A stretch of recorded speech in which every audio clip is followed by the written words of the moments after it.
Bienvenidos al interrogatorio. Nuestro invitado del día de hoy es locutor, rapero, compositor, actor, conductor de televisión, juez de reality de canto, ganador de reality de baile, estrella del videojuego GTA 5, un hombre que literal saltó el surco a los micrófonos. Su nombre de pila, según yo, es Aniceto Rubio Delgado, pero según el Google es Juan Carlos Razo Magaña. El mundo lo conoce como Don Cheto.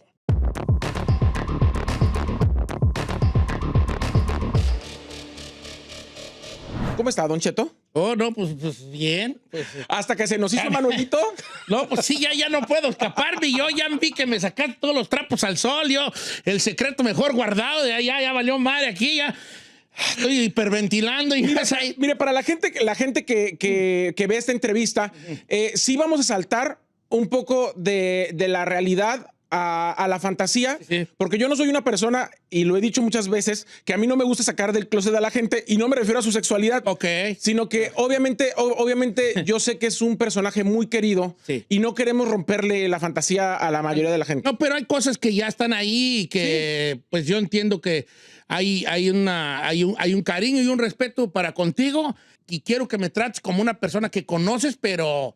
No, y además, obviamente, yo hice el intro como hago con todos los invitados al programa. Digo su nombre de pila y después digo cómo lo conoce el mundo. Que eso fue exactamente como iniciamos todos los interrogatorios. Pues ya que. ¿Dónde nació Don Cheto? Bueno, Don Cheto nace en ese sentido, pues yo sí digo que en la Sauceda, Michoacán, ¿no? En la Sauceda, Michoacán, un pueblo muy bonito que está entre Zamora e Ixtlán de los Herbores. Y Don Cheto nace en la Sauceda, Michoacán. Obviamente, para quitarle la situación de si estamos hablando de ficción o fantasía, ya nada más voy a decir usted, para que usted ya me... Y yo ya te digo, tú verás. Sí. ¿En qué familia nace? Pues nazco en una familia con mi padre y mi madre y hermanas. La niñez de Don Cheto fue completamente en el rancho, en la Sauceda. Sí. ¿Cómo era la niñez?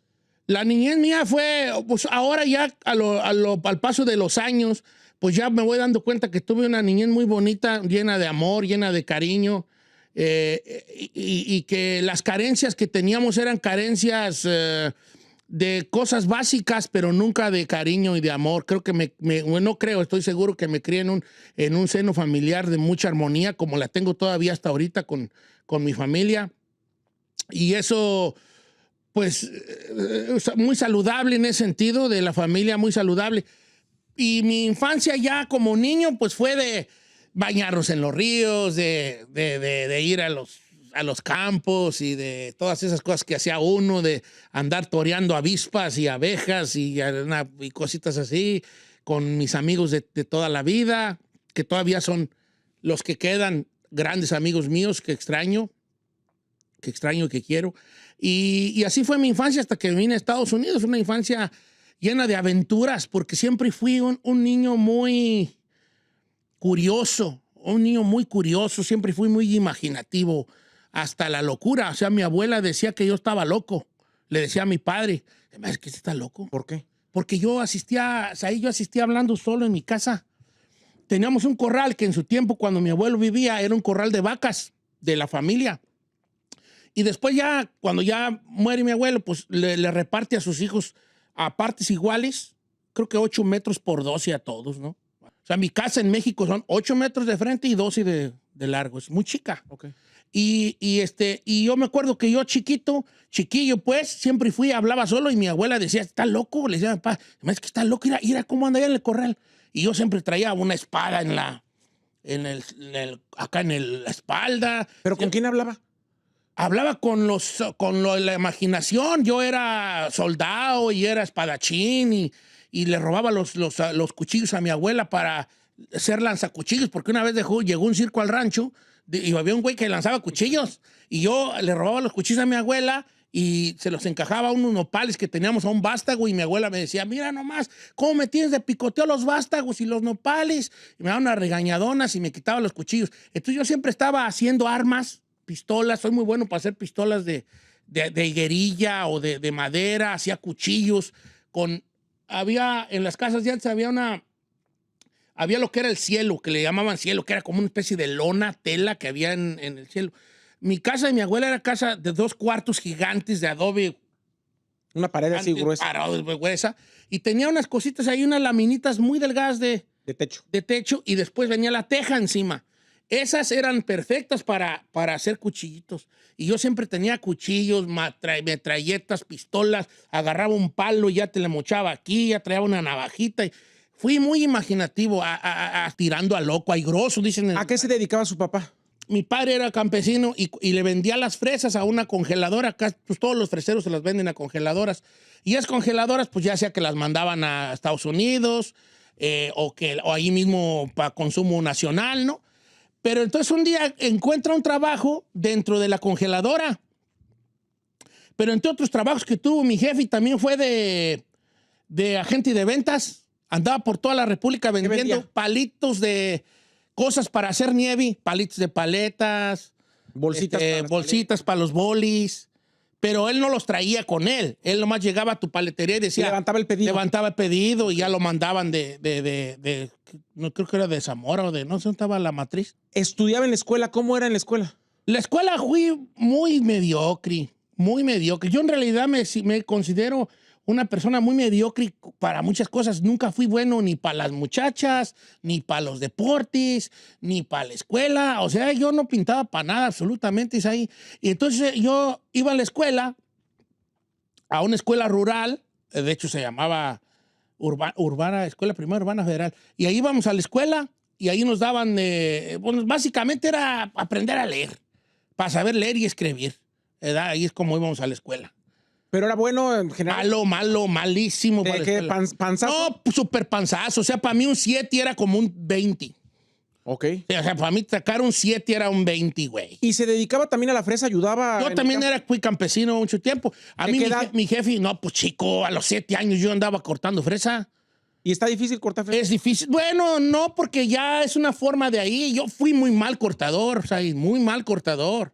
De hecho, alguna gente del rancho me va a estar viendo ese güey. Pero yo fui muy mal cortador. Mi jefe me deja a mí 20 surcos para mí. 20 surcos de fresa. Cuando él se fue a la venta Cuando él se fue allí, me dice 20 surcos. Sí. Entonces yo me cargaba esos 20 surcos y lo que hice fue, mis amigos de escuela iban a ayudarme a cortar los 20 surcos cada tercer día. Un día sí, un día no, porque tienes que dejar un día la fresa, ¿no? Ahorita ya no, ya todo es de túnel y cortas diario. Pero en ese tiempo era un día sí, un día no, un día sí, un día no. Seco, mojado.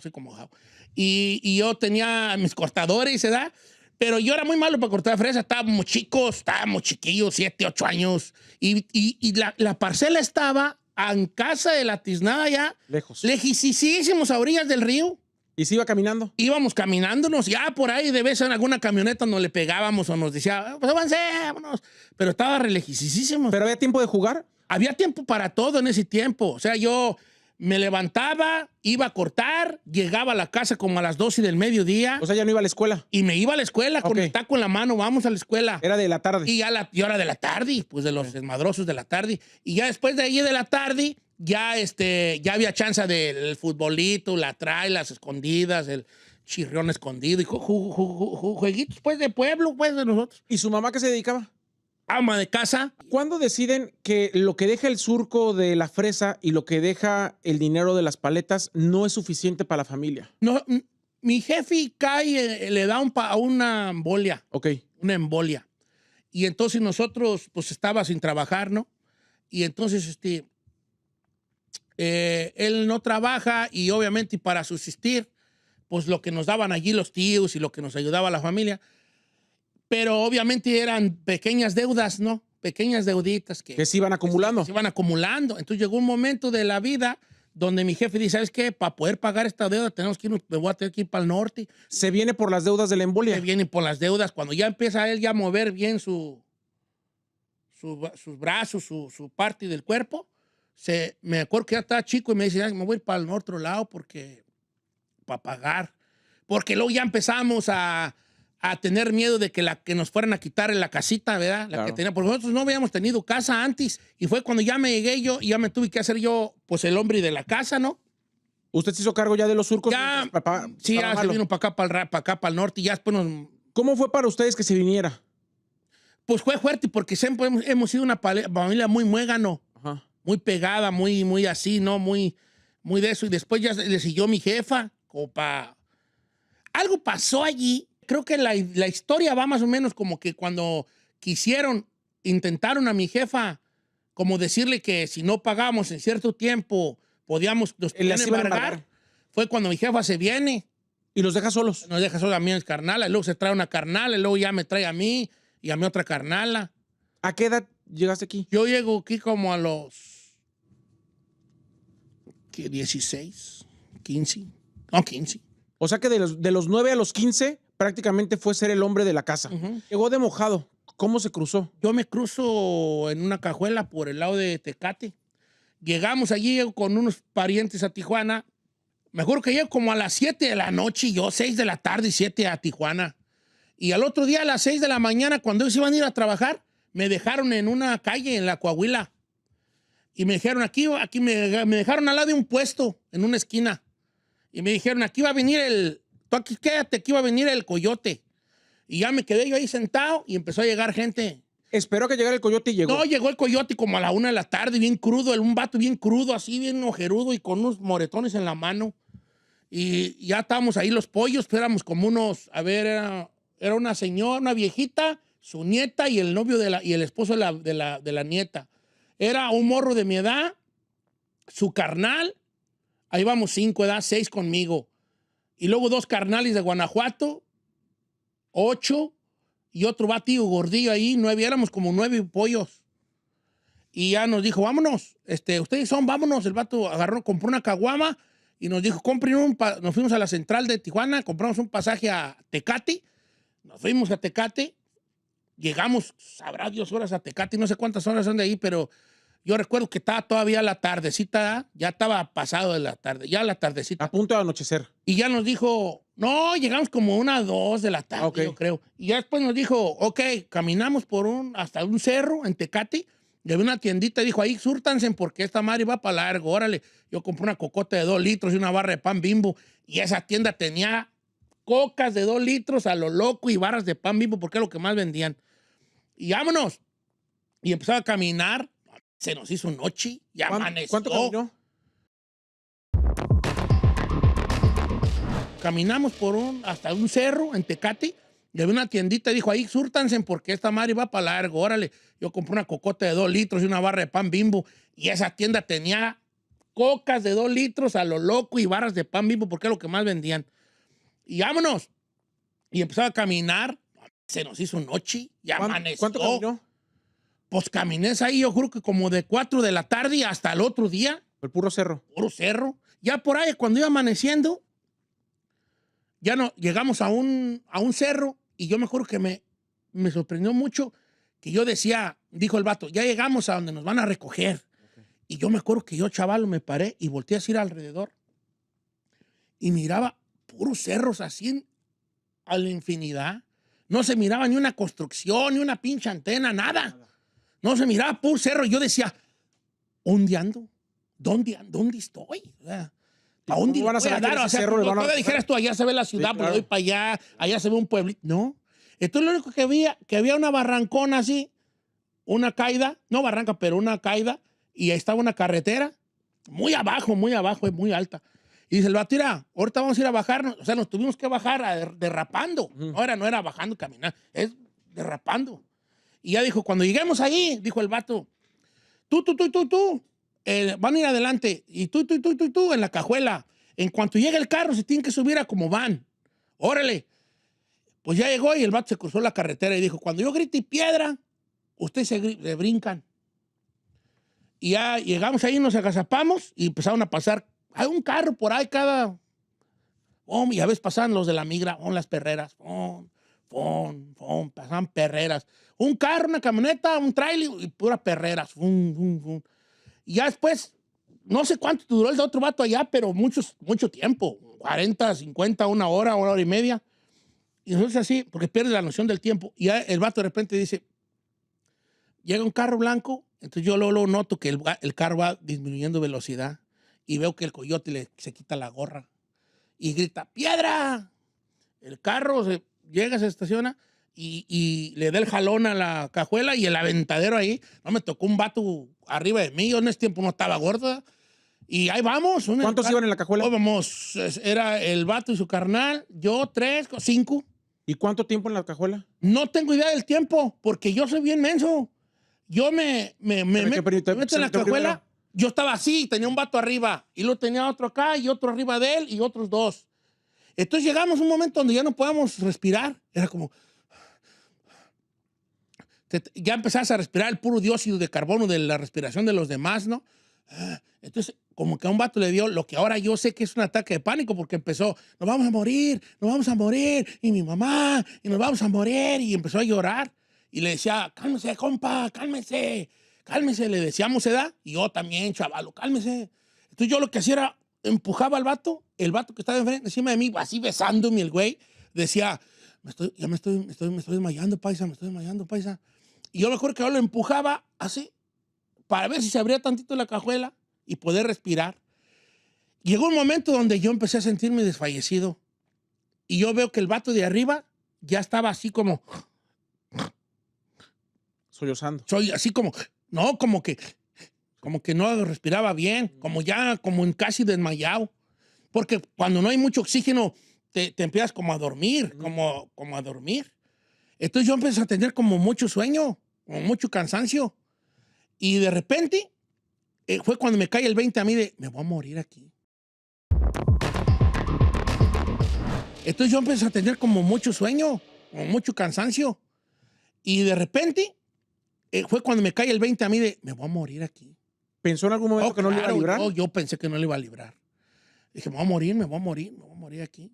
¿Y qué va a pasar? No van a encontrar. Y cuando le digan a mi jefa, ¿qué va a hacer mi jefa? Cuando estaba en esos piensos, que se para el carro, pero un frenón feo así, como en tierra, como en terracería, como en granzón. Un frenón feo. Y de repente yo, ¡pac!, que destrabó la cajuela a alguien.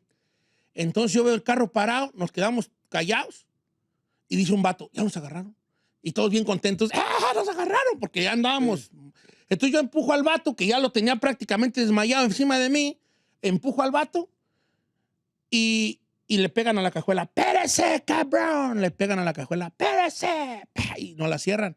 Entonces yo le digo al vato, en inglés, le digo en inglés. ¿Ya sabe inglés? No, sabía inglés. ¿Qué le dijo? Le dije, hard inside. Le dije al güey, al migra. Sí. Hard inside. Que estaba caliente adentro, ¿verdad? Hard inside, según yo. Y el vato dice, ok. Y abre la cajuela y sacaron a mi compa ahí. Me salí yo, me caí porque traía todo entumido. Y llegó otra perrera, somos vatos, y ya llegó otra perrera y nos trepan a la perrera y todos bien contentos. ¿Se los agarraron? Sí, nos metieron a un centro de detención. No, ¿Qué pasó? ¿Dónde? Ahí estuvimos todo un día encerrados en una cárcel. ¿Y luego lo regresaron o qué? Y ya después empezaron al otro día a sacar raza. O sea, se cuenta que nosotros caímos, a nosotros nos agarra la migra como a las mediodía, yo creo. O sea, del día siguiente que se vean empezando la travesía. Al otro día en la tarde y nos sacaron. ¿Lo regresaron a Tecate? No, mira, bien, quién sabe dónde, güey, estaría yo, ¿vale? Porque, haz de cuenta, estábamos ahí presos y había más raza ahí, Wow, un razal, ahí todos estábamos hacinados. Y de repente llegaba el vato y decía, fulano, sáquense. Y ya nomás mirabas que se iban como a una mesita y de ahí les decían, vete por aquí. Y ya después llegué yo y órale, también va para afuera, güey. Órale, pues yo morro, ¿verdad? Y dice un migra, me dice, usted está muy chico para andar acá, en español, ¿verdad? Y yo nomás le digo así, pues sí. Órale, váyase, cabrón. Un patadón ahí, un patín y me dice, váyase. Y yo me acuerdo que había un pasillo en estas oficinas y cuando abrieron un portón, ya estaba una michoacana allí. Ya serio? Estábamos en un lugar. En una paletería la michoacana. Una paletería la michoacana. Entonces, yo no sé si era Tecate, no te puedo decir, pero yo creo que sí porque agarramos un camión que decía Tijuana. Entonces yo me acuerdo que voy en el camión y lo recuerdo perfectamente como a las 7 de la noche, 7:30, 8 de la noche ya pardeando. Miro una plaza y yo digo, ayer que me traían, pasé por esta plaza y le hago la parada al camión. Me bajo, entonces me pongo así a mirar para todos lados y digo, ok, ¿dónde viven mis familiares? Entonces yo recuerdo que había una cosa muy curiosa donde ellos vivían. Había un Cebetis y un Conalep.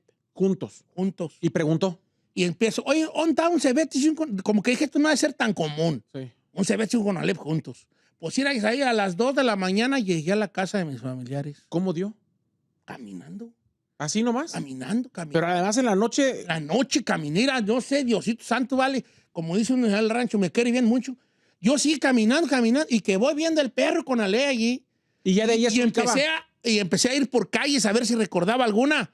Y empecé a darle un rondín, como a la 1 de la mañana, toda la colonia, hasta que vi la camionetita de mi familiar. Y dice ahí. Que llego ahí. Y yo me acuerdo que, pásate, sí. Y entonces yo dije, pues ando bien madreado, pues, caminar, me dolían las patas, andaba bien mugroso. Y al otro día, luego, que me tiré en el suelo, ¿verdad? Y a dormir, al otro día, vamos a llevarte. Y yo no quería. Pues, otra vez, si acabo de llegar. Y otra vez la misma, ese igualito, llegamos, mismo puesto, misma esquina, llegó otro coyote. La misma coca, el mismo pan Bimbo. Todo igualitito, vale. Nomás que ya traía el número de teléfono, un papelito.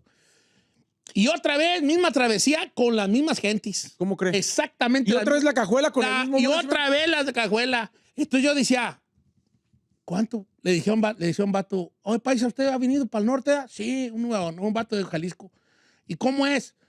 ¿Dónde cree que andemos? Si no, ahora estamos para San Diego. Pero sí se hace un ratito, como 1 hora y media. Dijo él, quién sabe, se abría el vato. Entonces yo dije, 1 hora y media. Voy a cantar rolas hasta que... Si canto 10 rolas, va a ser como 3 minutos por rola. Entonces voy a cantar unas 20 rolas y ya vamos a llegar. Yo acá haciendo matemáticas. ¿Y las cantó? Y yo cantando así. En su mente. En mi mente. Se estacionó, o sea, empecé a ver luces yo así como... Y dice un vato, ya andamos en la ciudad. Esos son los postes de luz. Y luego dijo, vamos por el freeway, porque te notas más rápida. Entonces ya nos bajamos del freeway. Un vato iba acá en su oído. Y llegamos a una casa de seguridad y el vato se bajó y dice el coyote, no se bajen hasta que yo les diga. Cuando les diga que se bajan y corren adentro. Y llegamos a una casa de seguridad y el vato se bajó y dice el coyote, no se bajen hasta que yo les diga. Cuando les diga que se bajan y corren adentro. Entonces duramos ahí otros minutitos y de repente, bájense. Y ya el puro brincadero. Yo me brinqué y me caí porque traía las patas entumidas. Entonces arrastrando, me metí a la casa. No, hombre, yo pensé que era una casa donde íbamos a estar a gusto. No cabíamos ahí. ¿Cuántos había? No, hombre, haz de cuenta, la pura entrada de la sala, no podías caminar tú, de toda la gente así. Tirada ahí. Tirada. Entonces dice el vato, acomódense, pero no hay. Entonces en el otro cuarto dijo, allí no, porque era una casa de una recámara o 2. Entonces dice, allí no, porque esas 2 recámaras son de mujeres y niños. Entonces, si quieren bañar, báñense, pero pues no traemos ropa. Entonces ya nos tocó afuera y yo me fui allá donde estaban los botes de basura. Había un montonal así de botes de latas vacías de cerveza y ahí me hice un huequito y ahí me dormí. Y me acuerdo que conocí un vato ahí que me da mucho sentimiento contarte esto porque yo me quedaba dormido en el suelo, ahí en los botes de basura, y de repente sentía unas cucarachotas así por toda la cara. Unas cucarachonas, yo se espantaba. Me la espantaba porque estaba en cucarachento, un pinche barrio feo, ¿verdad? Entonces en un momento de la noche, yo dormido así acurrucado ahí entre los botes de basura, empecé a sentir así en mi cara. Y abrí los ojos y era un vato que estaba al lado mío quitándome las cucarachas. Las cucarachas. Si se me subía una. Me decía, duérmete, morro. Y se pareció un chico a mi papá.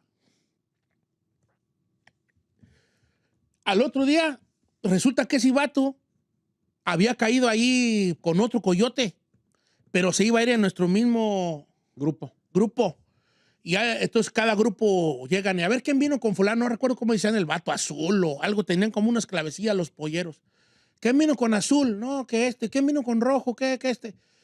Y ya un vato dijo, ¿quién vino con azul? No, este. Y yo también me voy a ir con él, porque creo que conocí al coyote, ese vato, el que me espantaba las cucarachas. Y ahí vamos en una van, también otra vez acostados en una van. Pues no tenía asientos atrás, estábamos todos así. Pero ese vato iba con el coyote y platicaba con él. Y llegamos a un lugar que ahora ya sé que era Anaheim. Y ya empezaron a bajarse y todo, y ahí se bajó el vato y le di las gracias. Y me compró un Gatorade, sabía re bueno los Gatorade, yo nunca lo había probado. Y me compró un Gatorade y le dije gracias y todo. Y ya nomás quedamos yo y el coyote. Y me dijo, ¿sabes qué, morro? No te voy a poder llevar a tu casa porque no sé dónde vives. ¿Dónde vive tu tía? Que en el monte. No, es que yo no conozco. Te voy a llevar a otra casa de seguridad que tenemos en el sur centro. Y yo no sabía ni qué era el sur centro. Me dijo, allá en Los Ángeles. Entonces yo me acuerdo que por donde vivía mi tía se llamaba El Monte. Y ellos mencionaban mucho que vivían atrás de un hotel Ramada. Ok. Y ahí venimos por el freeway, que ahora ya sé cuál freeway era el 60 y veníamos de Pomona, de por allá, 57 y luego 60 o algo así. Y yo venía así bien agüitado porque dije, otra vez otra casa de seguridad. Ay, pues. Y que voy viendo Sur El Monte, Next Exit, y que voy viendo el Ramada. Y le dije, ¿sabes qué? Akira, mi tía vive en la Santanita. Es esta calle y ahí está el hotel. Seguro. Pum, salió. Nos estacionamos en una gasolinita que está ahí todavía. Le hablé a mi tía y llegó en una baica por mí. Y vámonos. ¿Sí vivía ahí a la vuelta? Sí, vivía ahí de volada, como a 3 cuadras. ¿Qué sintió de haber pasado? ¿De que ya la había librado? Ya la había librado y no, pues lo que traía era hambre y ganas de bañarme porque no me acuerdo que cuando me eché el agua me sabía bien salada de la güey, de tanta mugre.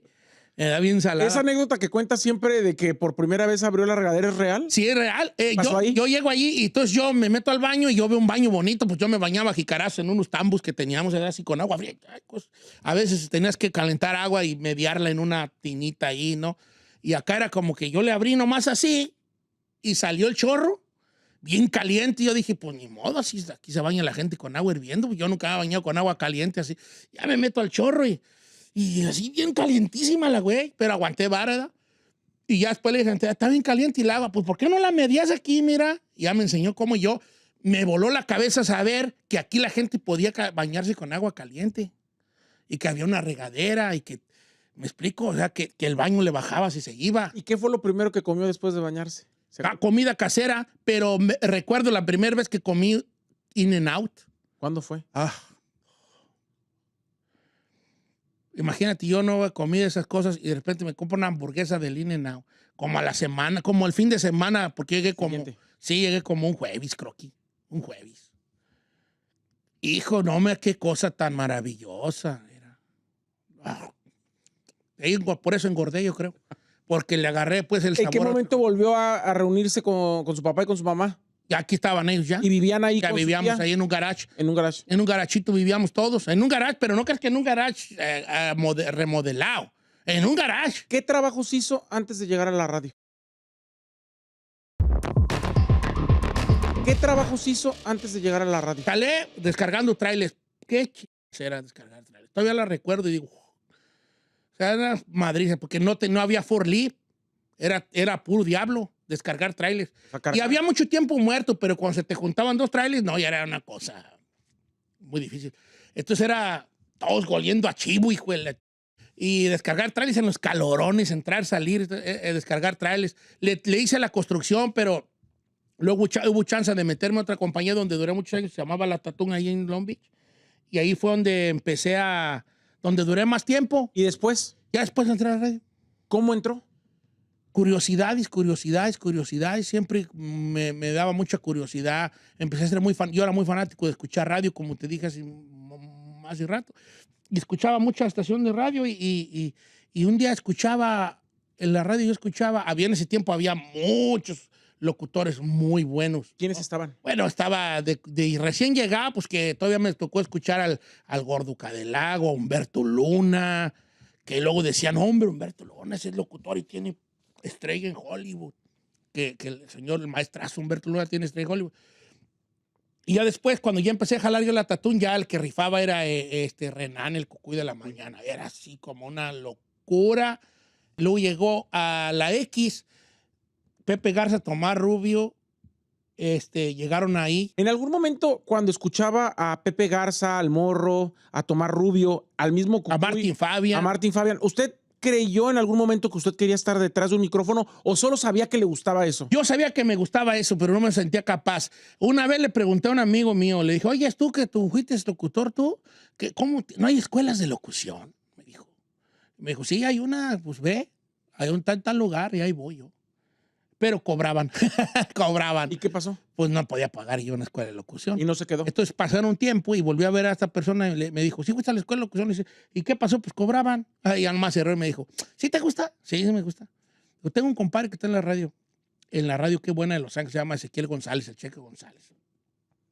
Corre, y ahí voy un sábado, ahí lo estoy esperando. Entonces llego yo allí y como era sábado no abrían la estación. O sea, estaba cerrada, ¿me explico? Sí. No había carro. Las puertas, todo está Las cerrado. puertas. Entonces yo me pongo afuera y llega un señor y me dice, ¿a qué se le ofrece algo? Así una vocesota, ¿verdad? Y me dice, era don Alfredo Rodríguez, creo que era. Locutor. Locutorazo. Y le dije, no, es que vengo aquí a la que buena con el cheque. Y me dijo, oh, pues usted todavía no llega, pero pásate. ¿Quién te recomienda? Eduardo León. Oh, pásate. Cuando ya tiré yo así, charoleé, pues ya me dejó pasar, ¿verdad? Y entonces yo me asomo y había una locutora y me hace así. Quítese la... Entonces yo me asusto y me dice, vente aquí a mi cabina. Vente aquí, espéralo. Como que ya después me di cuenta que esa locutora específica era como que muy específica. No le gustaba que él estuviera ahí. Sí. También yo estaba así en la... Así como viendo el mono adentro. Viendo el mono y más así, y ya me dijo, vente. Y ya después me di cuenta que a ella no le gustaba eso. Y entonces era era la estación y había una ventanilla de cristal gigante y podías ver al otro locutor de al lado. Ok. Entonces me dice, vente aquí. Entonces se sienta y me dice, está una canción ranchera porque era la ranchera. Y me dice, tú, ¿cuál es tu tirada? Me dice el señor. Bueno, pues quiero ser locutor. Le dije, pues me gusta la radio. No le quise ser locutor, le dije, me gusta la radio. Okay. Pero espera. No hables, me dice el vato. Y yo así viéndolo, y de repente veo que pone sus manos aquí, se acerca al micrófono y dice, voy al aire. Y prende el micrófono, se pone al aire y le hace así. La ranchera 930 con la mejor música ranchera. Y empieza a decir, y un saludo para usted, señora, que está cocinando ahorita en este sábado bonito de Los Ángeles, a los amigos trabajadores. Empieza a mandar saludos. Y yo quedo así embelesado y digo, yo quiero hacer esto. Ahí fue donde llegó su... Ahí fue donde yo tuve la epifanía de decir, yo quiero hacer esto. Y ya después me dijo, ¿qué quieres ser tú? No, pues yo quisiera hacer lo que usted hace. Me dice, ¿qué es un locutor? Me pregunta el locutor. Pues un locutor, no sé. Me dice, un locutor es una persona que tiene que tener la capacidad para hablar de cualquier tema en cualquier momento. Tienen que saber un poco de todo. Y cuando me está diciendo eso, llega el otro locutor y me dice, ya llegó el cheque. Oh, muchas gracias, oiga. Y me dice, ten en cuenta esto que te digo, mucha suerte. Me brinco a la otra cabina, ya lo saluda, me presento y todo. Entonces empiezo a ir a la estación cada sábado. ¿Qué hacía? Ir a ver. No más. Me ponían en un rincón y ir a ver. Ya después me dejaban, en ese tiempo los comerciales eran cartuchos, la música eran CDs, y pues te daban el log de hora y sacaba los cartuchos y sacaba los CDs, ¿no? Y me dice, ¿no quieres venir diario? Le dije, es que yo tengo otro jale. No la voy a armar. Y ya le dije a mi familia que me están invitando a ir diario. Y ya me dijo la familia, pues si te gusta esa Mari, corre. A ver cómo me la rifo yo. Dijo mi jefe. ¿Qué fue lo primero que aprendió? Después de cambiar los CDs y los... Aprendí a hacer el board up, aprender a operar. Después de saber operar, pues ya se te abren más puertas en la estación, ya te estás cubriendo turnos de operador. ¿Quién fue la persona que le dejó por primera vez abrir un micrófono? Pepe Garza. ¿Cómo fue? Me dijo, no, hay una oportunidad yo a Pepe no lo conocía. O sea, Pepe Garza era el director de programación, pero no era una persona que yo veía. Ok.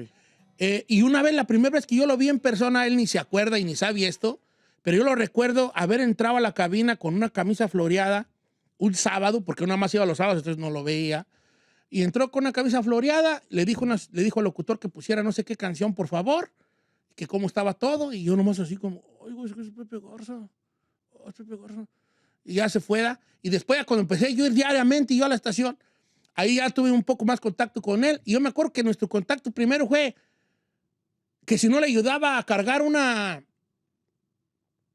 tiliche a su casa, como que me vio muy ponchado y dijo, ¿no me ayudas a ¿cargar un tiliche? Oh, sí. Y yo fui a su cantón y bajamos un mueble y no sé de qué, una casa muy bonita que tenía antes. Digo, la verdad está más bonita. No, está más bonita. Pero bajé un mueble y así fue que empezamos a platicar. Entonces, en ese trayecto de la estación a su casa, platicamos de música. Y ya me empezó a preguntar. Y resulta que yo conocía a los artistas que a él le gustaban, que a él como persona le gustaban.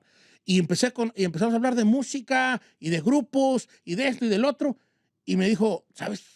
¿Conoces un ch... música? Dije, sí, más o menos. Y ya me empezó a saludar, porque me miraba a diario, ¿verdad? Ya me empezó a saludar, me empezó a saludar.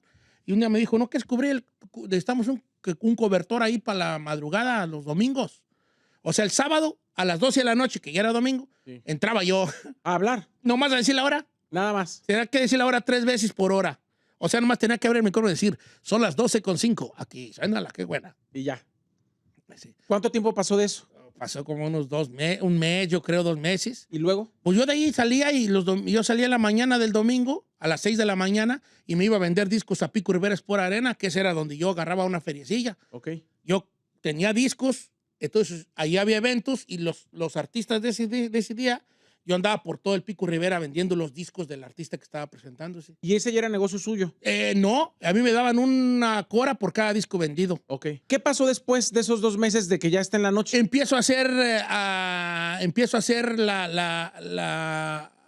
las promociones. Ok. Entonces andar en las calles. Yo entraba hasta las 3 al aire, pero yo estaba aquí desde temprano. ¿Cuándo le empezaron a pagar? Como a los 2 años, como al año y medio. Pero todavía seguía en el equipo de promoción. Cuando llega la peligrosa y yo le empiezo a operar, ya me dan un sueldo de operador, que eran $250 a la quincena. ¿Cómo fue operarle a la peligrosa? Muy bien, ¿Sí? Una buena experiencia, porque ella venía pues totalmente desconocida de cómo se vivía en Los Ángeles, entonces apoyaba mucho en mí para ella pues preguntarme cosas de cómo era la vida en Estados Unidos. Vaya, venía de Colima, de Guadalajara, y entonces se apoyaba un poco en mí. Y ya fue cuando me pagaron mi sueldo de operador, y me empezó a dejar hablar un poco más. ¿Qué decía ahí?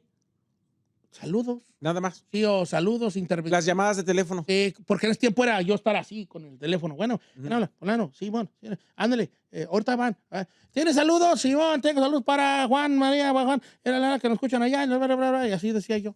Y ya era mi sueldo de operador, no me andaba yo bien rico, 250 bolas a la quincena, compa. Ahí sí había dinero. Ahí llegaba con comida china en la casa, vámonos. ¿Y en qué momento ya viene más su trabajo como locutor? ¿Cuándo empieza ya el sueño? Cuando Pepe Garza hace una cosa que hace la lucha de las estrellas. ¿Se va la peli o entra Pepe con peli? No, la peli se va porque se dedica a la artisteada. Sí, a cantar. Se dedica a cantar. ¿Pepe entra al Morning Show? No, contrataron otra locutora que venía de Superestrella, que era Mariana. Y luego no se armó con ella, y luego pues no había quien más, y le salimos al toro con Pepe Garza, un programononón que teníamos con Pepe Garza, yo y él. ¿Ya usted él, sí, ya platicábamos más, sí. Pero lo digo en buen plan, y yo sé que si él lo ve se va a reír, porque él mismo decía, ¿cuál pinche show? Sí, ya, claro. Él decía, nuestro eslogan era, aquí en el show, ¿cuál pinche show? ¿No? Y hacíamos la lucha de las estrellas, y ahí Juan de Don Cheto empezó a salir a decir los tacos. Ahí empiezan a crear a Don Cheto. Sí. ¿Cómo se imaginó por primera vez a Don Cheto? ¿Cuál fue la idea? ¿De dónde surgió? La idea fue de un señor la idea de Don Cheto viene de un señor del pueblo que hacía la voz, que hablaba así. Era Don Rubén, que era gran amigo de la familia, y lo conocí mucho, y fue muy amigos, muy querido, muy respetado. Entonces empieza porque yo empiezo a imitarlo a él en el radio. ¿Quién le puso Don Cheto? Yo. ¿Cómo se le ocurrió? Porque había un señor en el rancho que le decían Don Chispiro. Ay, yo no debo estar contando esto. Había Don Chispiro. Don Chispiro era un señor barbón con un sombrero como el mío, un poquito más chico, porque hay diferentes alas y copas. Y estaba más chiquito. Y entonces a mí me causaba mucho curiosidad Don Chispiro, porque era un señor que era religiosamente, había una piedra ahí, no sé si todavía existe la piedra, pero ya tenía hasta su forma de sus nalguitas de Don Chispiro. Y había un misterio en él que yo desde chico decía, pues, ¿qué traerá Don Chispiro en ese costal? Todos los días llegaba con su costal, se sentaba ahí. Se hacía hora de comer, 1:30 de la tarde, se iba para su casa. Entonces yo dije, le voy a poner a Don Chispiro. Y lo dije, no, porque tiene familiares y me van a poner una Entonces, de Chíspiro pasé a Cheto, porque en la lucha de las estrellas jugábamos con el Aniceto, como con el Balbur. Entonces el Aniceto, no sé cómo es un nombre alburero, pues le pongo a los Anicetos, pues le dicen Chetos, ¿no? Y le puse Cheto. Y así, pues por cortito. Entonces, una mezcla entre la voz de don Rubén, la imagen de don Chíspiro, se crea don Cheto y empieza a ser un exitazo en este juego de las estrellas. Empieza a ser sí empieza a gustarle a la gente, al punto de que me dicen que me dan una hora En la mañana. En la mañana, porque pues entonces ya se acaba la lucha de las estrellas y llega otro locutor que es al que estábamos esperando, que era el Mandril, que llega otro locutor y entonces yo soy su operador de él. Pero a la vez ya empieza a conocerse un poco aquí en Los Ángeles el personaje, porque nosotros ya habíamos hecho una canción que era la de Vámonos pa'l Rancho. Sí. Como nosotros no hacíamos nada en el programa porque no teníamos nada con Pepe Garza, nada extraordinario, todo el mundo era show, invitados y ¿cómo se dice? Colaboradores, invitados, temas, y nosotros no. Nada. Hablábamos, por eso es que yo estoy bien maleado, sí. Porque yo así me crié. Por eso a mí se me hace muy difícil que alguien me diga cómo, porque yo digo, ay, es que yo así no me crié, ¿verdad? Entonces llega ya este locutor, que era el Vandril, y ya yo no tengo papeles, pero para ese entonces nosotros ya habíamos vendido muchas copias de Vámonos pa'l Rancho, un disquito que hicimos de pura parodia que poníamos en el radio, porque como no hacíamos nada con Pepe Garza, lo único que éramos buenos era para hacer versos. ¿Y qué pasa? Porque me dicen, no tenía papeles. Entonces me dice la empresa, no, pues que hay que hacer más con cosas con Don Cheto. Les digo, es que hay un pequeño detalle. Como no hacíamos nada con Pepe Garza, lo único que éramos buenos era para hacer versos. ¿Y qué pasa? Porque me dicen, no tenía papeles. Entonces me dice la empresa, no, pues que hay que hacer más con cosas con Don Cheto. Les digo, es que hay un pequeño detalle. Yo soy ilegal. ¿Cómo? Pues sí. Entonces, ¿cómo le hacemos? Pues no, pues dijo la empresa, pues vamos a ayudarle a este morro, a este vato. Pues, ¿cómo le ayudamos? Pues podemos hacerlo de varias cosas, pero la forma que se usa es, estaba hablando de los 90s, finales de los 90s, es que se vaya, que contratarlo como un locutor mexicano para acá. Para eso tenemos que demostrar que lo que él hace no lo puede hacer nadie aquí, cosa que pues es imposible, cualquier gente lo puede hacer, ¿no? Pero había otro problema. Yo no vivía en México y yo no tenía ningún documento mexicano. Ninguno. Ni mi acta de nacimiento. ¿Quién sabe? Entonces, la mejor forma fue que yo mandarme a México al rancho, después de 12 años que no iba a mi rancho, a sacar mis papeles, la licencia, la matrícula, la pasaporte, el CURP y el IFE, que ahora es el INE, todo, sacar todos mis documentos. Y ahí ando yo, que ya voy para Ario, que ya voy para Islán, que mi acta de nacimiento, que se quemó, que vayan a la parroquia de Ario, que la de bautizo y quién saqué. Saco todos mis documentos, pero es un proceso largo. ¿Cuánto duró ya? Me metí como 7 meses. Pero a los 6 meses de estar yo allí, que sale a alguien se le ocurrió una genial idea. ¿Cuál? Que yo entrara de cantante de una banda. ¿Y así fue? Entonces, pero yo no era cantante. Entonces. Me hice pasar, ellos me pusieron como que yo era cantante. Ok. Entonces, me mandan a Guadalajara a conocer a una banda, ¿verdad? ¿Qué banda era? A la banda de Gollado. Ok. Entonces, conozco al profesor, al maestro ahí de la banda de Gollado y me dice, oye, ya me hablaron que usted va a ser su cantante. Le dice al muchacho, va a ser su cantante. Si le preguntan, acaba de entrar, obviamente una introducción y más o menos qué onda. Y ahí vamos a sacar la visa con la de Gollado. ¿Y se la dieron? Sí, pues que nos llaman de a 3 o 4. A ver, ¿tú qué trompetista? Visa de trabajo. Visa de trabajo. Ok. Y llego, ¿y usted qué trompeta? A ver, ¿tiene algo que diga que trae trompeta? Sí, aquí está bien la portada tal disco. Que yo también ahí soy trombonista. Usted cantante, aquí usted no lo veo, me dice el vato. Es que yo acabo de entrar. ¿Cuánto tiene que entró? Le dice a los demás. No, apenas tiene como un mes, sí, apenas es su primer gira. Y el vato me veía así como este panzón, cabrón. Órale, pues, 6 meses. Me dio visa. Yo agarro la visa hoy en la tarde. Creo que era como un martes. Y yo el jueves ya andaba yo aquí. Y llego yo y me empiezan a meter los papeles y pues, todo muy bien. Y ya cuando ya vamos encarrerados con los papeles, pues ya me dan un turno. ¿Y a qué hora fue ese turno? creo que era la tarde, y como creo que era un turno. De 3 a 7. De 3 a 7 y 1 hora, y luego 2 horas, luego 3 horas, luego todo el turno entero. ¿Usted solo? Yo solo. Y ya fue cuando invité yo a la Marlene. ¿Cómo la invitó? Porque era una cholilla que andaba allí. Una gordilla cholilla que andaba allí. Ahorita ya ni cholilla ni gordilla. De promociones, tú nos conocíamos de toda la vida. Yo me acuerdo días que yo me quedaba a dormir en la estación y yo iba bien cansado a dormirme y ahí estaba ella tirada. Ya también se dormía allí porque también andaba igual que yo en el mismo refuego, ¿no? Entonces yo dije, si voy a hacer a Don Cheto, que es un señor así, necesito a la par mío, porque empecé nomás a decir saludos y a hablar a lo loco, como sigo hablando. Entonces dije, si tengo un psyche como una morra de aquí que yo pueda regañar porque no tiene porque no sabe, no conoce las características de una vida de rancho, Muy buen balance. Un gran balance y pegamos cañón. Guamazo seco.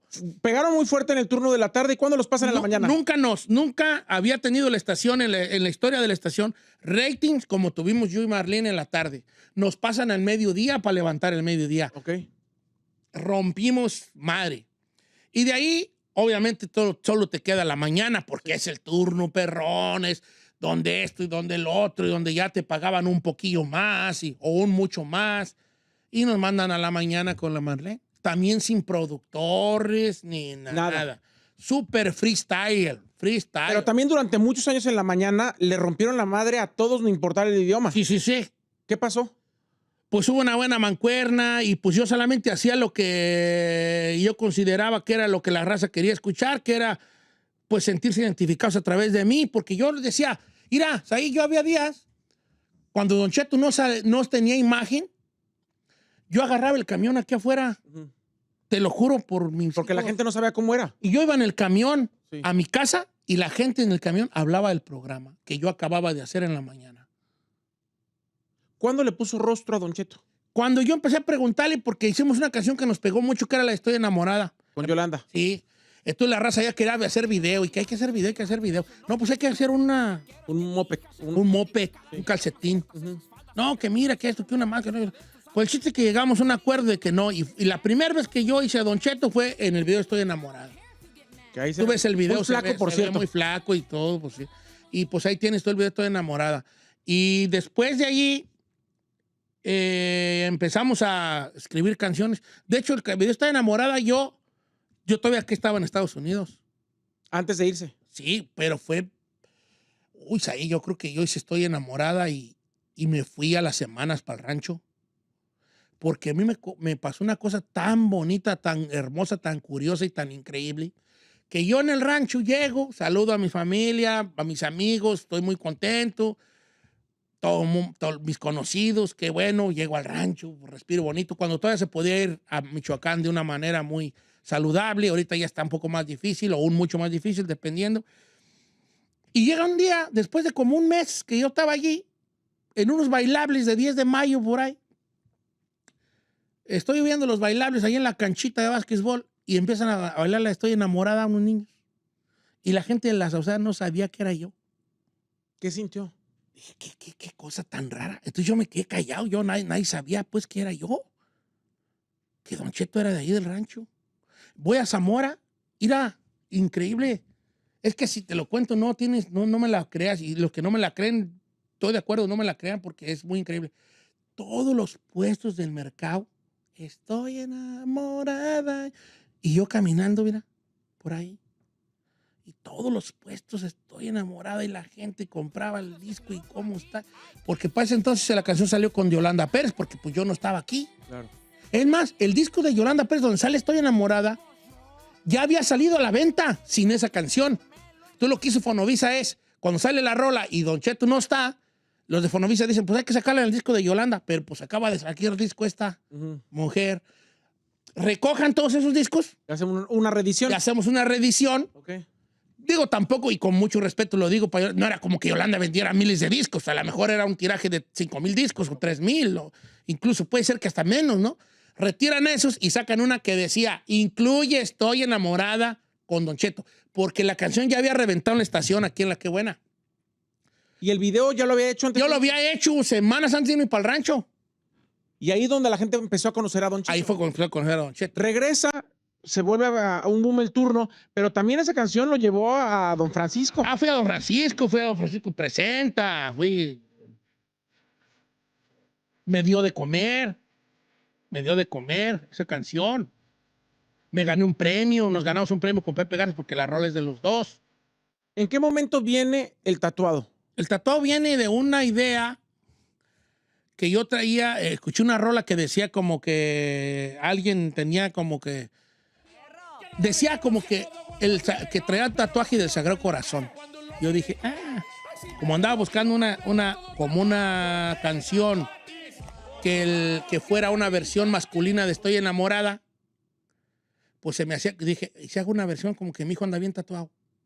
Y empecé a escribirla. Me acuerdo que estaba solo en la casa, me salí de bañar y me empecé a decir, después de 5 años los teníamos de regreso, 20 minutos ya tenía la canción escrita.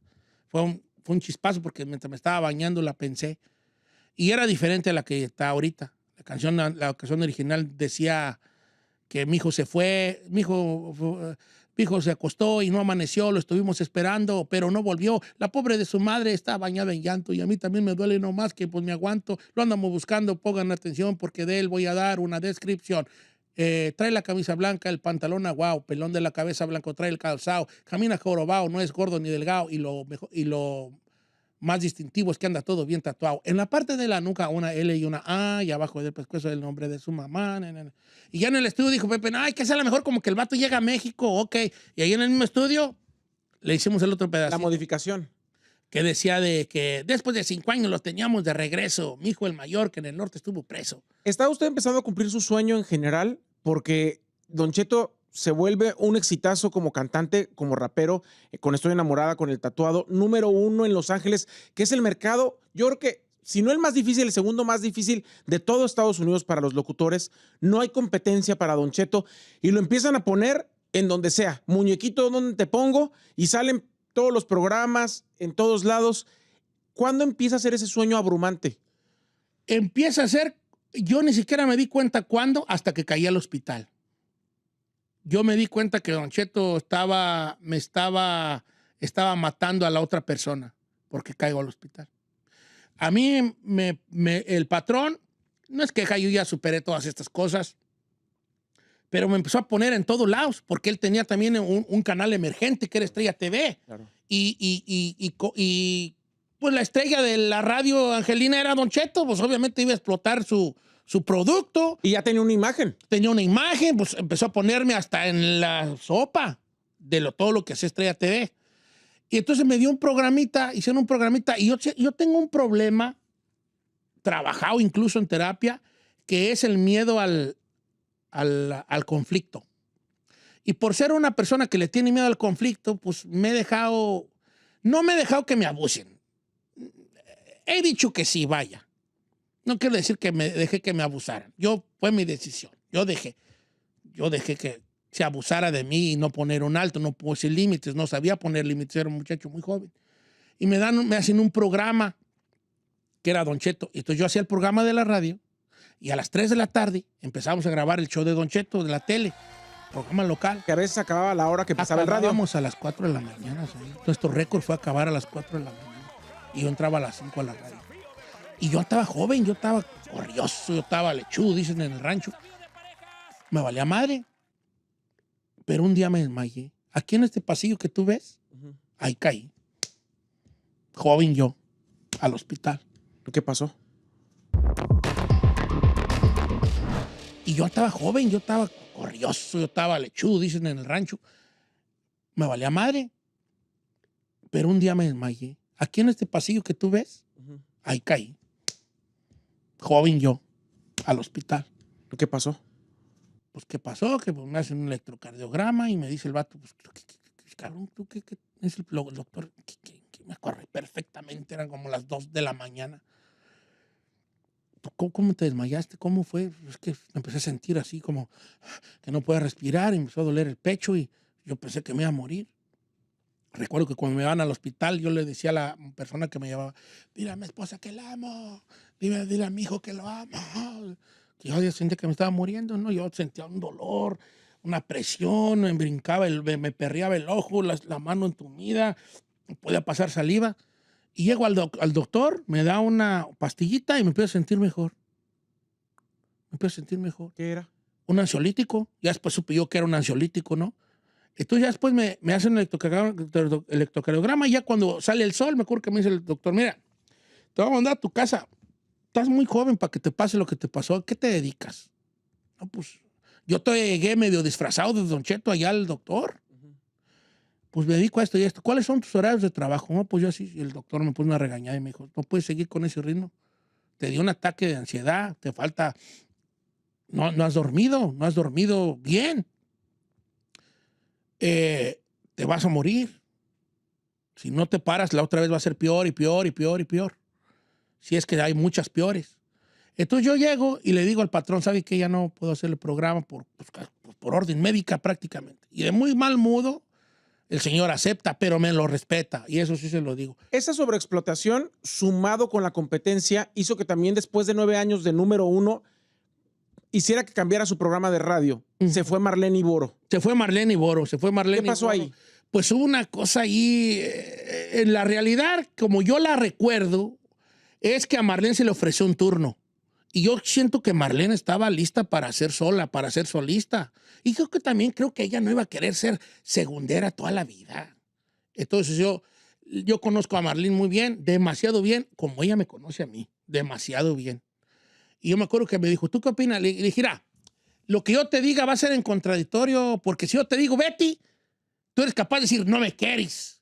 Y si te digo, quédate, eres capaz de decirme, no me dejas volar. Entonces, dame la oportunidad como amigos de que tu decisión sea la tuya. Porque porque eres mujer, yo soy un vato casado, yo ya sé un poco del pensamiento femenino sin ofender. Si tú le dices que se vaya, ya no quieres que esté. Y si le dices que se quede, no me dejas volar. Éramos una relación que al aire funcionaba, pero luego teníamos muchos desacuerdos. Yo la quiero mucho. Sí, yo también. Estimo, creo en ella. Pero teníamos muchos desacuerdos, porque tanto ella como yo éramos muy jóvenes. Sí. Y había momentos difíciles, había momentos de... O sea, llegamos a no hablarnos, a hacer el programa y no hablarnos. Meses enteros. A no hablarnos. Pero el cariño existe y me queda ahí, lo sé. Sí. Entonces, yo empiezo a trabajar y paso por la peor fase, porque esto habla de lo importante que era Marlene. Esto es lo que voy a contar a continuación. Porque la peor fase laboral fue después de que fue Marlene, porque no me hallaba con nadie. Me ponían a una, me ponían a otra morra, una locutora que aparentemente era la buena, ya estaba contratada y que no tenía no sé qué papel y siempre no. Y ya... Por lo menos pasaron 5 mujeres y 3 hombres. 5 mujeres y 3 hombres. Y me acuerdo un día que dijo, Pepe, ¿cómo la vamos a hacer? Y yo estaba en la televisión y estaba una chiquilla cabrona ahí dando el clima. Y dijo, creo que Pepe fue el que dijo, ¿y por qué no le hacemos casting a esta morra? Aquí trabaja con nosotros. Porque había locutoras que sí eran muy buenas, pero que pedían cosas que eran difíciles de darles. Sí. Porque ya venían de un programa, ya era... ¿Maleadonas también? Entonces, que venga. Y Giselle se quedó, porque era como... Yo la noté a ella como que traía muchas ganas de aprender. Y yo necesitaba... yo no necesitaba una locutora como tal. Yo necesitaba alguien que me diera chance de ponerle pase para que metiera gol o que ella me diera pase para meter gol. Y hay otra cosa que no sabe la gente, pero durante años la función de Giselle era mucho más importante fuera del aire que dentro del aire. Nunca lo había pensado de esa manera, pero probablemente sí. Y además, otra cosa que yo descubrí, porque obviamente dentro del proceso de trabajo con usted, me di cuenta lo gran director que es. Porque literal, y lo hemos platicado también, a Chino sí lo rescatamos como los gatos que están a punto de gastarse en el agua, porque Mague un día nos dijo, ya se trajo a su familia, ya lo corrieron de todos lados, denle chance que sea de operador.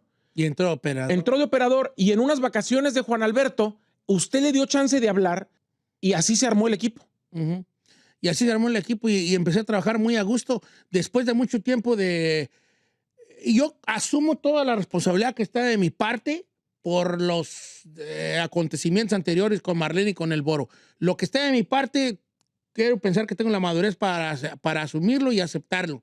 Porque no fui tampoco perfecto, no quiero decir que el Boro y Marlene. No, yo también tuve mis cosas. Y en ese tiempo yo estaba pasando por un momento muy oscuro en mi vida, o sea, demasiado oscuro. Entonces, el tener una relación, no quiero decir la palabra tóxica porque anda muy en boga. Pero tóxica laboral. Pero laboralmente inestable, que tenía que ver con la inestabilidad mía para empezar, como la inestabilidad de mis colegas, pues hoy se juntaba el pan, el queso y las ganas de tragar. Era un desastre. Yo pasé por una etapa muy oscura después de que caí al hospital, una etapa que tuve que pasar mucho tiempo para conocer lo que tenía, porque yo no sabía qué tenía. Yo solo sabía que me estaba muriendo. ¿Cómo encontró la salida? Yo solo sabía que me estaba muriendo. ¿Cómo encontró la salida?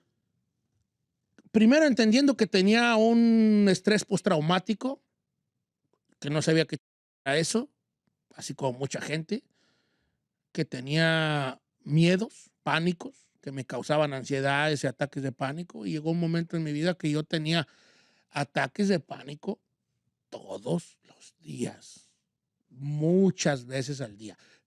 Como le dicen en inglés, fully blown, totalmente explotados. No creas que tenía ansiedad y me siento como... No, ataques de pánico de hospital. O sea, yo no puedo contarte las veces que me he hecho un electrocardiograma. Llegué en un tiempo en mi vida que yo me hacía 3 electrocardiogramas por semana, porque solamente el electrocardiograma me tranquilizaba. Porque le decían que no tenía nada. nada. El electrocardiograma me decía, no trae nada. Entonces yo lo que hice, como me daba tanta pena ir al mismo doctor, que era un doctor amigo mío, me hice amigo de 3 doctores. Para ir con 3. Para ir con uno aquí, otro acá y otro acá. Sí, o sea, era así de ridículo. O sea, ¿cómo se superó eso? Entendí que era la ansiedad para empezar. Entendí que era la ansiedad y entendí cuál era la raíz de mi ansiedad. Pues, toda la gente que tenga ansiedad. ¿De dónde viene la raíz? La raíz mía era muy sencilla y a la vez muy compleja. Tenía miedo de morirme. Ok, ¿por qué tenía miedo de morirme? Porque presencié la muerte de un ser querido a muy temprana edad y vi el dolor que le causaba a la gente de alrededor la muerte de una persona. Y yo muy chico, tenía como 8 años, vi la muerte de alguien. No voy a decir quién, pero la muerte de una persona muy allegada a mí. Y yo me acuerdo que yo venía de bañarme del río y yo miré mucha gente en la casa. Y yo cuando llego escucho llantos. Voy entrando, voy viendo a la persona, mi familiar muerto, encima de una mesa, la mesa del comedor. Y me empiezan a zumbar los oídos, como en las películas. Y empiezo a voltear alrededor, veo que nadie me pone atención, pero todo el mundo está llorando. Todo el mundo está arrancándose los pelos del dolor. Y algo hay en mí que se queda grabado que dice, nunca te mueras antes que tus padres. Porque este dolor se los vas a causar a tus papás. Y eso se queda tan dentro de mí que por un tiempo tuve mucha ansiedad yo de niño, como de los 8 años a los 12. Fui un niño muy ansioso que dejó de disfrutar muchas cosas, que bañarse en el río, que aventarse a lo loco, que ir a las presas, que ir a que te corretearan los dueños de las parcelas.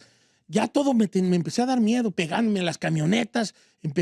Sí lo hacía porque había una presión ahí de los morros. Vamos a pegarle a las camionetas que pasan, órale, vamos a robar los elotes. Ya no quería tanto porque había un peligro de morir. Yo decía, si me muero, mi jefa va a sufrir, ¿no?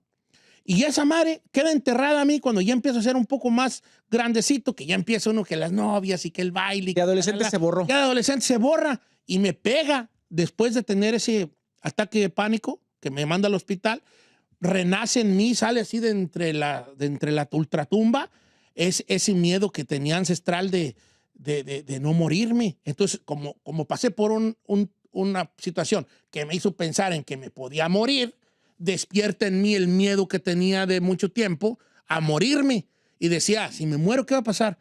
¿Cómo le van a decir a mi jefa ¿Qué va a hacer mi jefa? ¿Qué va a hacer mi jefe? Y mis carnalas. Y cuando les dé la noticia, entonces mi mente iba... Bum, bum, bum, bum, bum, bum, bum, bum, bum, bum. Ese estrés postraumático ha generado también que después también de ese abuso ininterrumpido por varios años, hiciera que ya Don Cheto no quisiera hacer más cosas. Yo llegó un momento en que obviamente yo siento que todo tiene una cosa de que te vas ganando tu lugar, ¿no?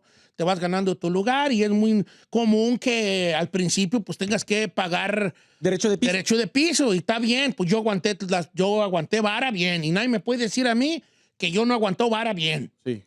Yo hacía lo que me decían que hiciera. Sí. Brinque, brinco, agáchese, póngase y me pongo. ¿Me explico? Y cuando ya empecé a decir, ¿sabes qué? No, güey. No quiero hacerlo, no lo voy a hacer y que topen lo que tope. Entonces llega un momento que dije, no, ya empecé a dejar de disfrutar a Don Cheto. Ya no lo disfrutaba nada, odiaba ponerme todo, odiaba todo lo que tuviera que ver con eso. No quería saber absolutamente nada. Y eso me hizo a mí una persona alejada de incluso hasta de personas que disfrutaban mucho su compañía, porque todo giraba alrededor de mi trabajo. Entonces yo como que no quería, como no hay que hablar de mi jale, ¿no? ¿Llegó a pelearse, a odiar al personaje? Muchas veces, y después le pedía perdón. ¿Cómo se reconcilió? Porque creo que me reconcilio con él cuando me doy cuenta que el del problema no era él, era yo, era Juan Carlos. Y después le pedía perdón, le decía, soy muy malo contigo. Y logré reconciliarme con él y pedirle perdón porque creo que estaba odiándolo yo sin qué hacer, sin tener por qué. Si algo ha sido Don Cheto conmigo, ha sido muy bueno. Las cosas que tengo son gracias a él. Pero a pesar de estar un poco peleado con la fama, llega un programa de televisión que le da millones de vistas en todas las plataformas que es Tengo Talento, y luego viene un juego de video que lo pone en la vista de todo el mundo. Uh-huh. ¿Cómo fue? Pues lo del juego de video fue bonito. Yo me di cuenta del poder de la televisión, hablando primero de lo de Tengo Talento, porque ya cuando iba a las presentaciones en vivo, la gente no me decía lo escucho, me decía lo veo. Ah, cabrón. Qué interesante, ¿no? Lo veo. Mi mamá lo ve, mi papá lo ve, él lo ve. O sea, eran 10 lo veo y 2 lo oigo, ¿no? Y antes era puro lo oigo, lo escucho. Y de repente se cambió a lo veo, ¿no? Y digo, qué poder de la televisión, ¿no? Entonces yo odiaba hacer Tengo Talento en muchos, en el sentido no de odiar, de que no me gustaba, lo odiaba porque yo estaba demasiado cansado. Yo estaba exhausto, yo estaba quemado. Que ahorita podemos hablar de cuando pedí un año sabático, porque eso fue lo que me cambió a mí entre morir y vivir, ¿verdad? Entonces yo odiaba porque yo estaba cansado. Y el otro día le decía a mi esposa, decía, es que yo me di cuenta que yo nunca he odiado mi jale. Solamente estaba muy cansado. Y cuando estás muy cansado, dicen los sabios, si estás cansado, descansa, no renuncies. Nomás descansa, güey. Después de Tengo Talento, vino esta cosa de videojuego, vino Norteados, pero pide un año sabático. Después de Tengo Talento, vino esta cosa de videojuego, vino Norteados, pero pide un año sabático. ¿De qué quiere hablar primero? Viene el videojuego, me catapulta a otros lugares donde el otro día, antier, me conecté a TikTok y hablé con muchas personas, pero de las 8 que hablé, era un niño español, una muchacha de Colombia, un niño de Paraguay y un niño de Argentina. Entre 8 y 16 años los 4. Gente que quería hablar conmigo. Yo les decía, ¿de dónde me conoces? De GTA.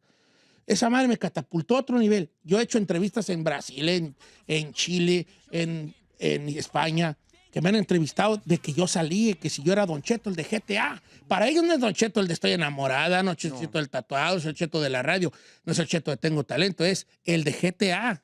Por otro tipo de cosas.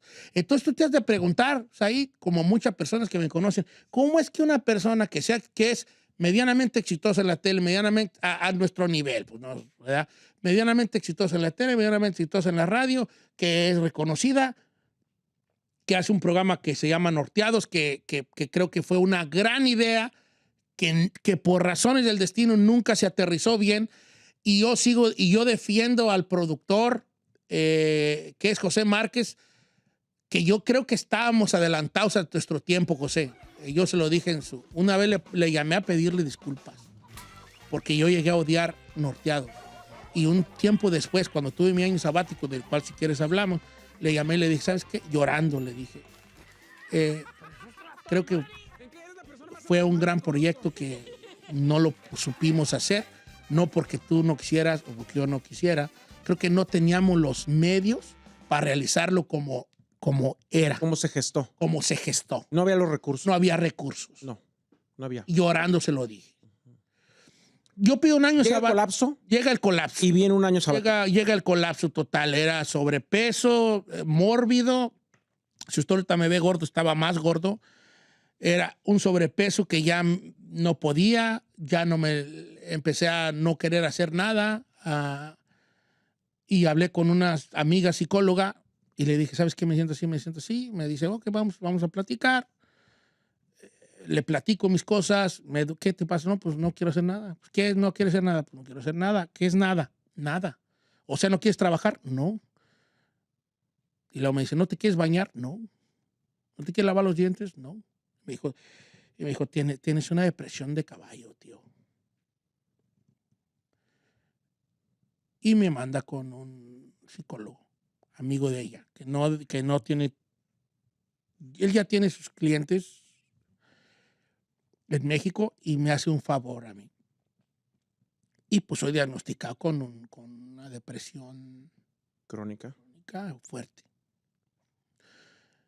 Nunca tuve pensamientos oscuros.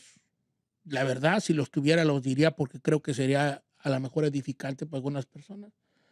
Pero creo que muy a tiempo fui, ¿cómo se dice?, diagnosticado con esta depresión. Porque pues yo había días que no me bañaba.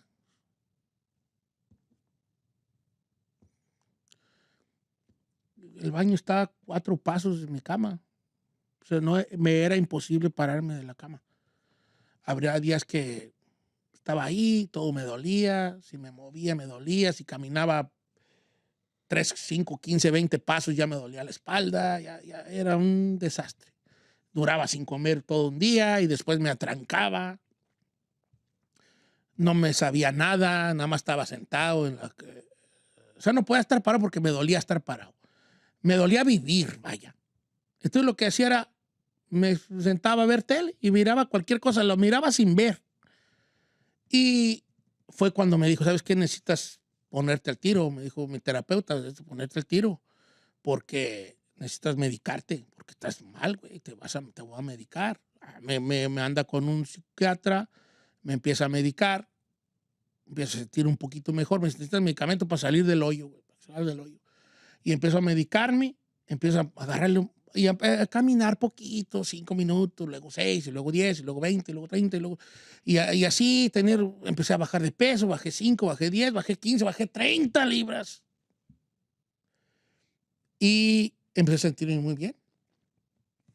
Me quito el medicamento, obviamente gradualmente, si está medicado nunca lo va a dejar de tomar.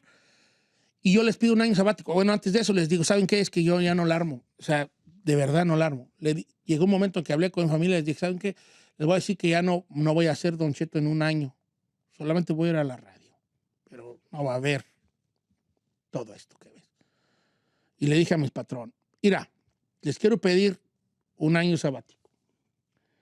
Que en un año no me molesten para nada. Entiendo que esto puede ser difícil para ustedes, que a lo mejor no va con los intereses de la empresa. Lo entiendo. Si me quieren correr, lo entiendo totalmente y córranme. Pero yo necesito que me dejen en paz un año.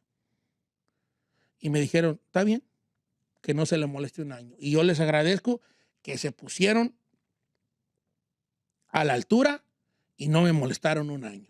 Y en ese año empecé a juntar mis piececitas de mi yo desquebrajado y empezar a pegarme poco a poco.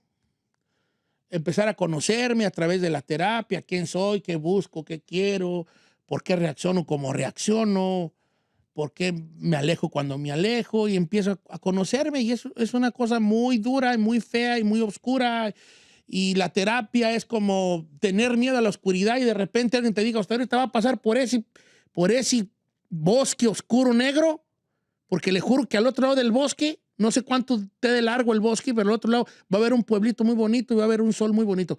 Pero usted que tiene miedo a la oscuridad, pero tiene que pasar por ese bosque oscuro para poder llegar al lugar bonito. Así es la terapia. Entonces imagínate tú, miedo a la oscuridad y que te suelten en una noche, que tengas que atravesar un bosque. Eso es la terapia. Empecé a juntar mis pedacitos, a conocerme, a aceptarme, a dejar de esperar cosas de la gente y más bien esperarlas de mí. Crecí como persona y salí de ese momento oscuro. Me da mucho orgullo decir hasta ahorita que salí de un momento muy oscuro en mi vida. Nunca llegué al pensamiento suicida por una situación muy sencilla, porque le tengo miedo a la muerte. O en ese tiempo le tenía, ahorita ya no. Tampoco es que deseo morirme. ¿Y hoy cómo está? Muy bien. Te lo digo derecho y a los ojos. Me siento muy bien. No estoy como quisiera tener 30 libras menos, duermo con una máquina de la apnea del sueño, pero ya hice las paces con todo eso. Son situaciones que digo, bueno, la gran verdad, yo tengo una filosofía de vida que se basa en la gran verdad.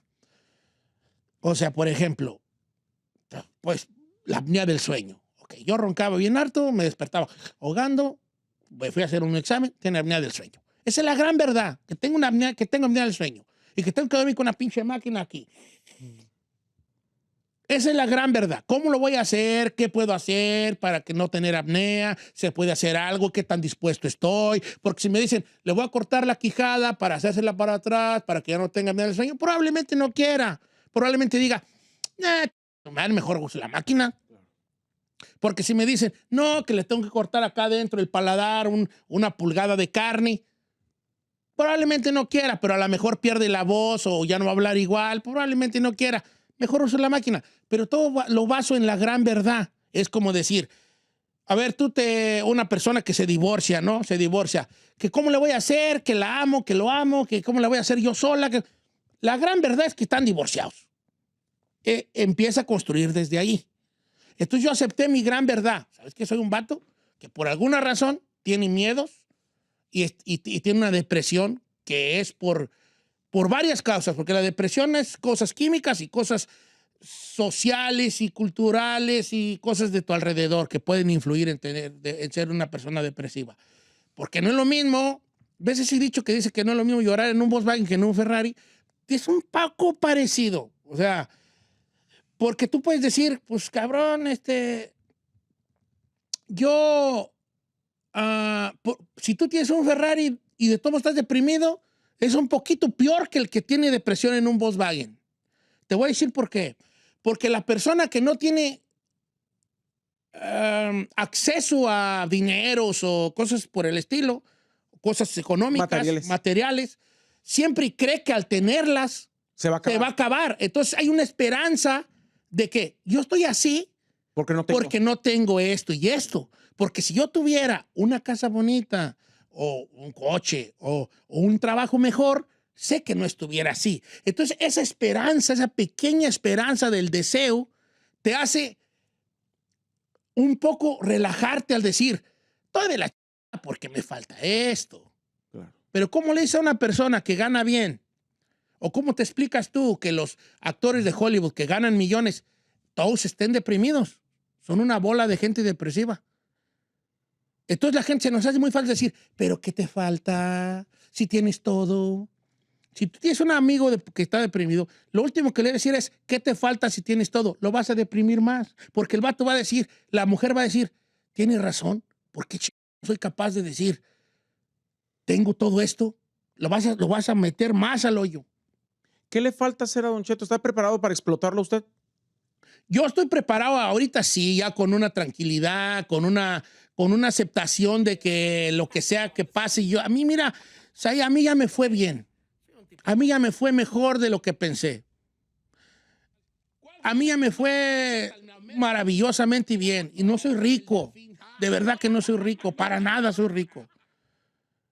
Tengo un concepto del dinero un poco raro, ¿no? Creo que el dinero es un vehículo, nunca una meta. El dinero es una cosa que te puede dar para comerte un cóctel de camarón, para traer una camiseta más chida, pero yo le digo a mi amor, no, que el dinero no sea tu meta, que el dinero sea no es un vehículo. Haz cosas con pasión. Lo que yo hice, yo nunca lo imaginé, yo nunca me pregunté si yo iba a poder vivir de la radio, del personaje. Nunca en mi vida me lo pregunté cuánto me van a pagar, cuánto valgo. Para mucha gente dirá que es una tontería y mal hecho, pero es la pasión. Y ahorita estoy en un momento de mi vida donde yo ya estoy contento con lo que tengo. Para mí la felicidad es estar tranquilo. Yo te cambio la felicidad, la tranquilidad por la felicidad cualquier día. Yo quiero estar tranquilo. Eso es mi forma de ver la felicidad. Yo sé que Juan Carlos admira y respeta a Don Cheto. ¿Don Cheto admira y respeta a Juan Carlos hoy? No, todavía le falta hacer 2, 3 cositas al cabrón. Creo que le falta a creérsela poco más, tomarse un poco más en serio, ser ecuánime, o sea, que lo que diga lo haga.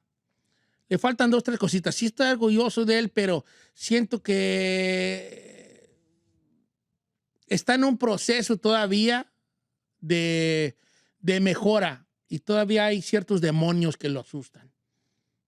Sí está orgulloso de él porque creo que considera que es una persona pues buena dentro de todo, pues, como decía mi jefe, si un mal no te hago un bien, si un bien no te hago un mal tampoco, ¿no? Lo considero que es una persona empática, que tiene muchas cualidades muy bonitas. Es empático, es compartido, son cualidades muy bonitas, pero le falta todavía creérsela un poco, creer en él, pues es a lo que me refiero. Que él crea más en él, que sí puede, que termine de matar o que aprenda a convivir con ciertos demonios que todavía en la noche le pueden quitar el sueño. Yo solo quiero decirle que todos los personajes o las personas que habitan en usted tienen una responsabilidad muy grande porque todos los días hacen feliz a la gente que lo ve y que lo escucha. Y yo creo que eso es con lo que debería de quedarse para alimentarse todos los días. Lo quiero mucho y agradezco infinitamente tenerlo aquí y estar a su lado desde hace 12 años casi todos los días. Muchas gracias, ahí. Pues nada, que gracias por la plática, por hacerme recordar de tantas cosas que me hacen no olvidarme de dónde soy, ¿no? Yo tengo en mi pierna derecha una cosita como estas, que la tengo desde que vine de México. Y mis hijos me preguntan, ¿y ese qué trae? ¿Qué? Digo, esto es para nunca olvidarme de dónde vengo. Y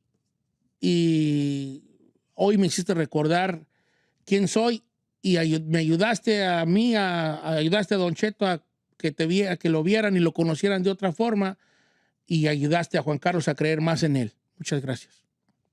Te quiero mucho. También. Este fue el orgullo de la Sauceda. Ustedes lo conocen como Don Cheto. Este fue el interrogatorio. Muchas gracias.